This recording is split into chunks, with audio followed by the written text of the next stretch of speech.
welcome to the Blue Table Talk brought to you by the Migrant Project Nigeria. And happy Independence Day, Nigeria. On today's episode, we're going to be asking the question, is the land really green?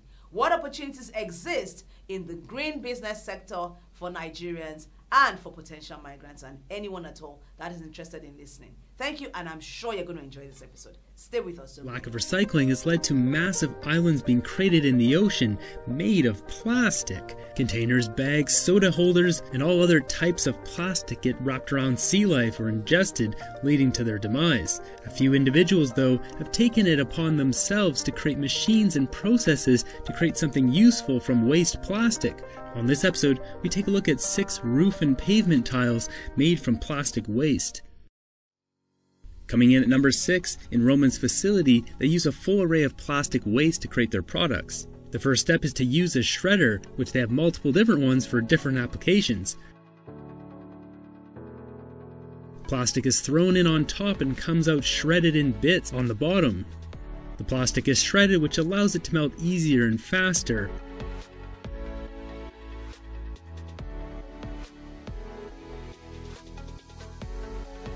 In this facility, they mix the shredded plastic with sand and a dye for the desired color.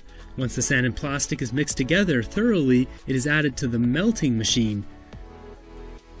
On the other side is what looks like a big blob of elephant dung, which is weighed to 1.5 kilograms. This blob is then added to the press table.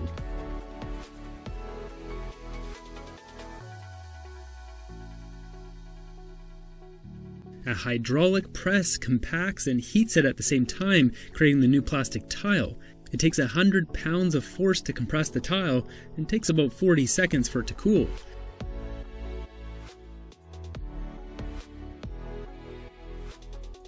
After a bit of trimming, the tile is completed.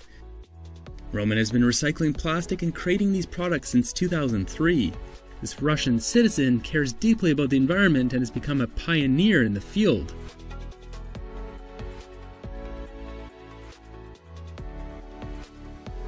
Here we see the finished result is strong enough to endure the sand delivery truck driving over the tiles that have been there for multiple years now.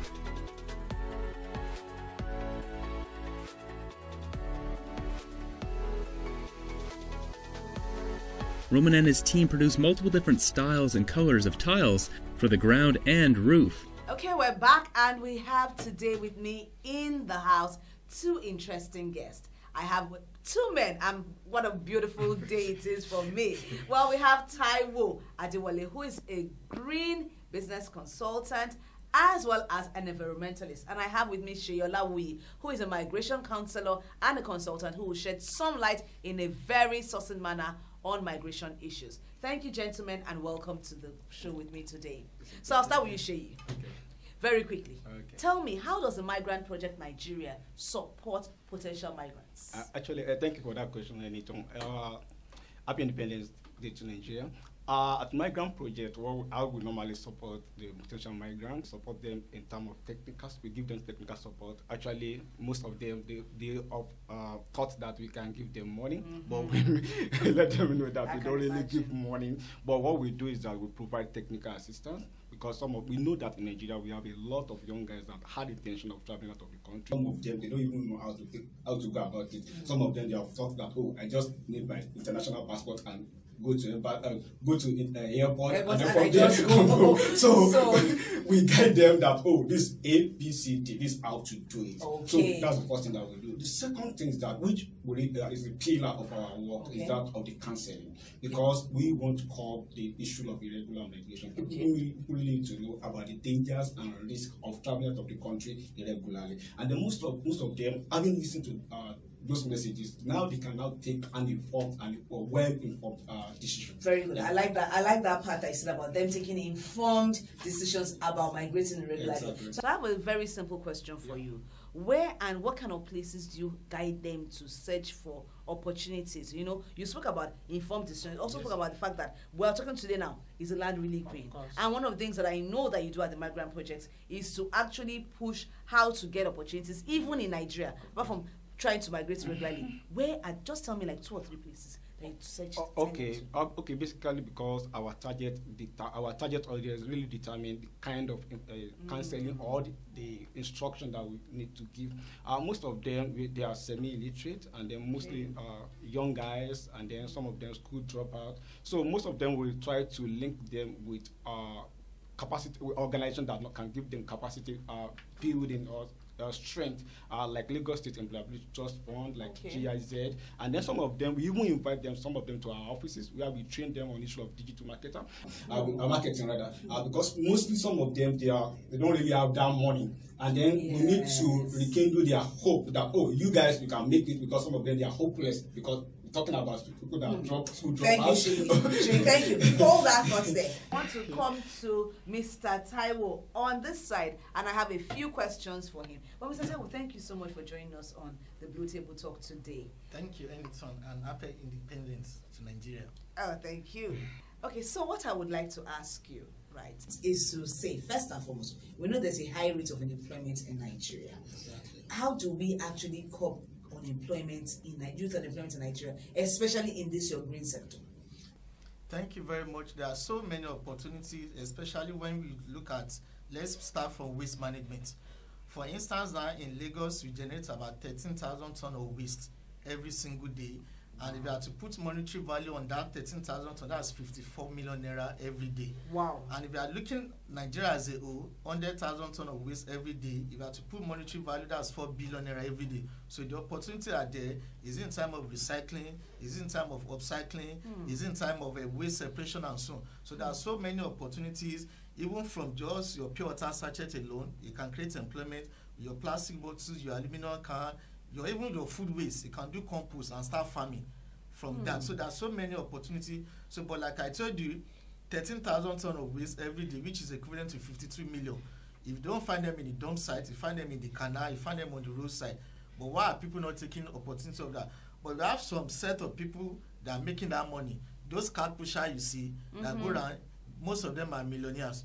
Because I will give a very good example. When they come to your house, you give them your waste, you pay them 200 naira to carry away your waste. That waste they carry away from you, they go and sit down, they remove all the plastic, they remove all the nylon, they remove all the aluminum. Aluminum can is selling for 150 naira per kilogram. Pure water sachet is 50 naira per kilogram. Plastic bottle is 60 naira per kilogram. So you can imagine if they're able to do like 1,000 kilogram every month. So on the average, those cart pushers take home nothing less than 400,000 every month. They don't pay tax. Even the venue where they take all those waste, they don't pay to anybody. Once they take the money, they take it back to them. So there are so many opportunities in this area, but not many people are aware. So that's why I see a lot of people coming down to Lagos doing cart pushing. They are making money from it, because every single item in your dustbin is money. Is it your plastic? For instance, your plastic bottle alone is used in manufacturing your mattress, your pillow, your t-shirt. Really? Even the Chinese produce women weave on from those plastic bottles. Then the cover alone is used in making hanger. Plastic hanger is used in hanging your clothes. Then the pure water sachet is used in making those roll of black nylon bag that Loma give out for people to pack their bags. Not to talk of the aluminum can for your spoon, for your roofing sheet, for your pots and so on. And this is what we generate every day and throw away. For instance, the plastic bottle annual production in Nigeria is 5 billion bottles. It's being produced in Nigeria every year. And total collection that those informal sector, those mala collect is just 30%. So which means the remaining 70%, if they're not in the dump site and the canal, rainy season is there, go to any drainage, you see plastic and nylon floating. Sorry, Mr. Adewale, you see, I am already mind-boggled. I feel like, wow, there's so much wealth on the table. Exactly. Why are people not taking it? Can you highlight what exactly now? So they're not taking this opportunity, number one. That's the first question. Why? Second, what are CSOs, NGOs, organizations, governments, and even the private sector actually doing to push these opportunities to the youth? We have a teeming youth unemployment problem. Exactly, like you said, I'm going to merge the two questions together. The first problem has to do with awareness. Not many people are aware, and the awareness is there one way or the other, but people don't pay attention. Every single bottle water you drink today, if you look at the body, there's a sign, a logo there that says keep the environment clean, recycle, but nobody pay attention. You just get your drink and throw it. But there's always a sign. It's because people don't pay attention to it. So, but the greatest problem has to do with awareness. There's a market for all these items, but we can't even meet up with the demand. We have the India, the Chinese, they've set up factory ready to take off. Is it your plastic? Is it your nylon? You know, but the awareness is not there. So this is where the CSO, the government coming, they need to start creating awareness. Look at the instance I gave you. We are talking of unemployment. 4 billion naira every day. If they are not in the drainage, then they cannot. So that's why I tell people, I don't call it waste. I call it resources, because there are industry, there are people waiting to get this item every single day, but the problem has to be awareness. So the awareness even start from the producer. Let people know, if you finish drinking our product, this is what you can get back. You know, I like the fact that you've highlighted this. And I like the fact that you have made this so much easier. You've identified how lucrative it is. You've identified the opportunities. But I'm going to ask a question. You told me that there's cycle, there's science. How do we take, and I'm going to come to you, Mr. Shea, and I'm going to ask you that question now. But then, I don't see any recycling centers anywhere. I know one time they put some dustbins, bottle, plastic, but where do we put I packed my plastic bottles in my house, but where will I take them to? Yeah, thank you very much. As of today now, in Lagos State, we have 54 registered recyclers that collect this item. There are 54 of them, and in fact, every last Thursday of the month, they meet at Loma General Meeting, and I happen to be a member of this organization. And recently, what Lagos State government did to create awareness is that you have an app now on your phone, just the way you order for Uber. You can order for your recyclables to be picked up in your house. You just go to your phone. There's an app called Pakam. You download it. You just click, I have some recyclable. Just the way you look for the nearest taxi or nearest Uber, then the nearest recycler. As long as I'm in Lagos, the nearest recycler will see your request. Oh, madam, we saw your request. How many plastic do you have? How many nylon do you have? Immediately they pick, they calculate some money, and the money goes to your wallet. Interesting. I think that this is indeed a very lucrative business. But I'm going to ask you one final question before I go to Mr. Shea. How do they raise capital to run a business in this waste to wealth sector? Like I told you, don't really need much capital. I gave a very good example of Druzmala. I was spoken with their chairman. What the guy does is just go to the north, bring them, maybe 10 of them from the north. He just build those carts for them, just get ready to bid, start going to houses. Nobody wants to keep waste in their house. So definitely when I pick your waste, say, oh, Mala, I don't pick my waste. Take 100 naira, take 200 naira. So just little capital. All you need is just even a space. You don't even need a warehouse, because these are what people do. But like I tell people, the more awareness you create, next 2 or 3 years, when people see you drinking water, they be hanging around you, just to draw the bottle to the first person to shoot. Because no one's that take it to the nearest recycling center, you get something back in return.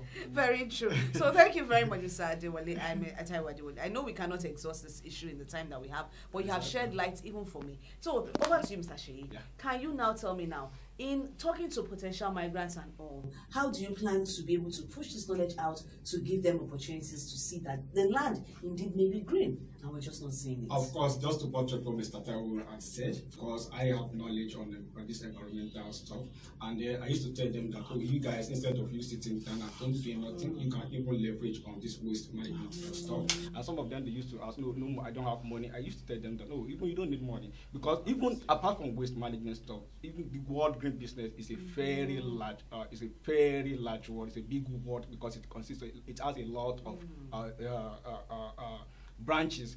Some even talking about solar energy, and then talking about even agriculture is part of what we target green business. So you don't even need large capital to start this thing. It's just like you just need to be committed, and then you have that thinking that, oh, I'm going to make it through this thing. So it's one of the things that I used to convey to some of my consultants, and then some of them, they've started embracing this kind of thing. Though I used to receive calls most times that, oh, Mr. Shea, I have so waste in my society. Can you connect me to the person that you mentioned earlier on? So those are the things I've been doing at the Migrant Project.